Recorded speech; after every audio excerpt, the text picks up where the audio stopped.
How do you handle this common but usually not very well answered interview question? Describe a challenge you have encountered at work and how did you manage it? As an executive, you need to showcase your deep thinking skills and knowledge so that you can stand out from the competition. This is how you can tackle this question at a more advanced level. I'm offering two parts to you. The first one is you outline common challenges that you have faced as an executive. Secondly, you go on to develop a more robust answer for one of the challenges. So let me give it a shot. In my role as an executive, I've actually had to look at different types of challenges at different points in my career. But I would say mostly I would have had to deal with a lot of time management challenges, managing difficult stakeholders, enhancing productivity. So I'm not just doing the same thing over and over again, upskilling myself ahead of the curve, really trying to focus on my career advancement. I also found that clarifying ambiguous projects and also where resources are lacking, how do I go figure that out?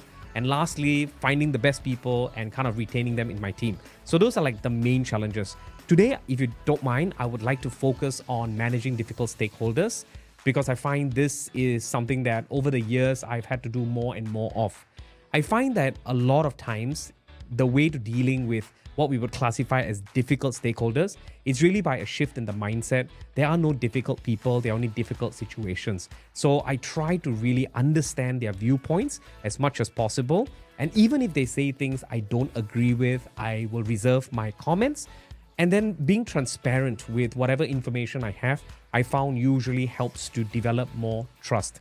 Secondly, I move on to kind of like setting some objectives that we both can agree on, like what is the next step or the next stage. Then making decisions is also very important when we are working with stakeholders. We need to kind of come together to kind of figure out, okay, what are we going to agree on? Where are the areas of contention or resistance? And then formalizing these agreements, clarifying the commitments, and then working on the moving forward in the areas that we can actually take steps in. I found that when it comes to stakeholders, keeping them updated consistently and also involving them when we are making decisions with things like design thinking and brainstorming sessions are highly effective.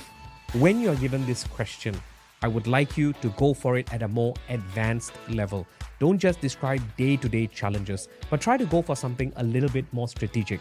With practice, with understanding, you will definitely do very well in your interviews.